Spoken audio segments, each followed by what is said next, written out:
आपने कभी किसी ऐसे आर्टिस्ट का स्केच देखा है जिसमें सिर्फ लाइंस होती हैं बट फिर भी वो जीता हुआ स्केच लगता है। हमारी आंखें कहीं पे स्टक नहीं होती हैं, पे हम फ्लो में चीजों को देख रहे होते हैं। ये मैजिक होता है लाइंस की क्वालिटी से। उसमें जो फ्लो है, उसमें जो वेट ऐड किया गया, उसमें जो वैरायटीज ऐड की गई हैं, उसकी वजह से ये फील आता है। जैसे अगर कोई गिटार बजा रहा है तो बस गिटार को ऐसे बजाते नहीं रहना होता है, उसमें एक रिदम होता है, उसमें एक फ्लो होता है।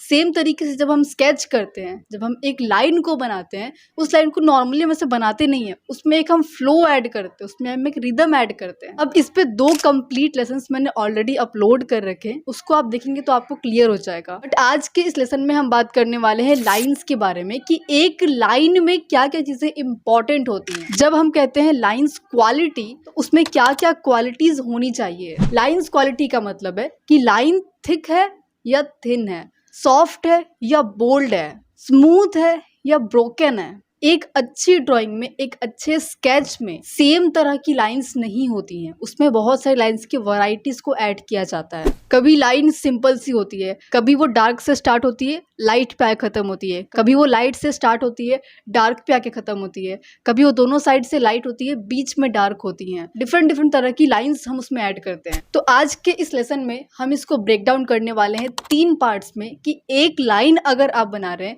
तो उसमें वो क्या 3 क्वालिटीज हैं की वजह से हमारा स्केच यहाँ से यहाँ जा पाता है। सबसे पहली क्वालिटी है उसकी वैल्यू। वैल्यू का सिंपल सा मतलब होता है कि कोई भी चीज कितनी डार्क है या कितनी लाइट है। कि इस वीडियो को अगर हम ब्लैक एंड व्हाइट में शिफ्ट कर देते हैं तो हर जगह पे लाइटनेस एंड डार्कनेस कितनी है उसको आप देख पाएंगे। वैसे ही जब हम एक लाइन बनाते हैं तो हर जगह पे सेम डार्कनेस की, सेम लाइटनेस की लाइंस नहीं होती हैं। एंड इसी की वजह से एक स्केच में, एक ड्रॉइंग में एक डेप्थ ऐड हो पाता है। जैसे कि जो फाउंडेशन की लाइंस हैं, जैसे कि हम अगर सिंप्लीफिकेशन कर रहे हैं, बेसिक शेप्स को बना रहे हैं, तो वहाँ पे जो लाइंस होती हैं उसको हम लाइट रखते हैं।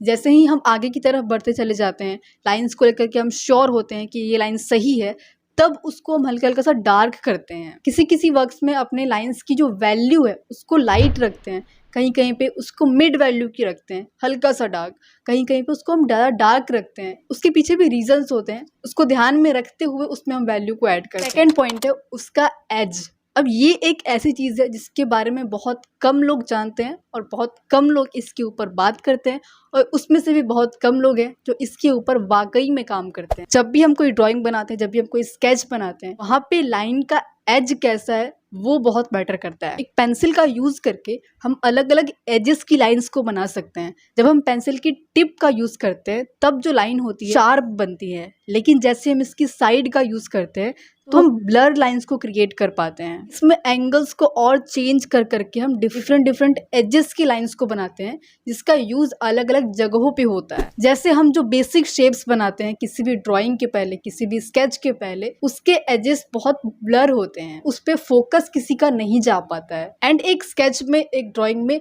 हर जगह पे लाइंस का जो एज होता है वो बहुत शार्प नहीं रखा जाता है। कहीं कहीं पे वो शार्पनेस हम ऐड करते हैं, बाकी जगहों पे जो लाइंस होती हैं वो थोड़ी सी ब्लर होती हैं। तो लाइंस में एजेस को ऐड करना एक थोड़ा सा एडवांस पार्ट होता है, जिसके ऊपर आप प्रैक्टिस करेंगे तो इसको कब, क्यों, कैसे, कहाँ पे ऐड करना है उस चीज को आप समझ पाएंगे। एंड तीसरी चीज है उसकी थिकनेस। अगर हमने पेंसिल को बहुत ही पॉइंटेड कर दिया है तो इससे बहुत पतली सी लाइन बनेगी, लेकिन अगर हमारा पेंसिल बहुत शार्प नहीं है या फिर इसका हम साइड का यूज कर रहे हैं, थोड़ी सी हम थिक लाइंस को यहाँ पे बनाते हैं। और इसका भी अपना अलग अलग यूज है।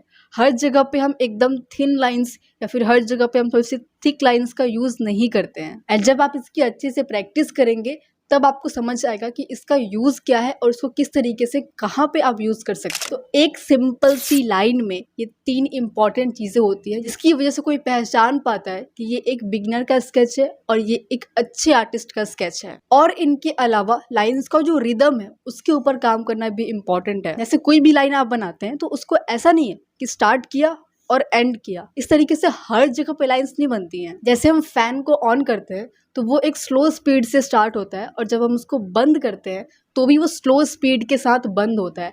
ऐसा तो नहीं होता है कि हमने स्विच ऑन किया और वो पूरा चलने लगा, फिर हमने बंद किया वो एकदम रुक गया। उसी तरीके से हम लाइंस को भी बनाते हैं। सभी चीज़ों पे काम करने के लिए आप ये 2 लेसन्स को चेक कर सकते हैं। यहाँ पे आपको कंप्लीट चीज़ें समझ में आ जाएंगी लाइंस के ऊपर। ऑलरेडी ऐसे कई सारे आर्टिस्ट हैं जो हमारे साथ में काम करके अपनी लाइंस की क्वालिटी को बहुत ज़्यादा एनहांस कर चुके हैं। आज के इस लेसन में हमने समझा कि लाइंस के जो 3 इंपॉर्टेंट एलिमेंट्स हैं, लाइंस में वैल्यू, लाइंस में एज और लाइंस में थिकनेस, ये क्या होती हैं, इसका यूज़ किस तरीके से किया जाता है और इसको कैसे करना है, एंड लाइंस में रिदम और फ्लो के ऊपर कैसे काम करना है। अब आपका टास्क है कि इन तीनों चीज़ों के ऊपर आपको अलग अलग से प्रैक्टिस करनी है एंड उसका पिक्चर क्लिक करके आपको इस नंबर पे सेंड करना है ताकि मैं चेक कर सकूं कि आपका सही हो रहा है या फिर उसमें कुछ मिस्टेक्स हो रही हैं। तो अब हम आपको मिलते हैं अगले लेसन में, तब तक के लिए प्रैक्टिस करते रहिए।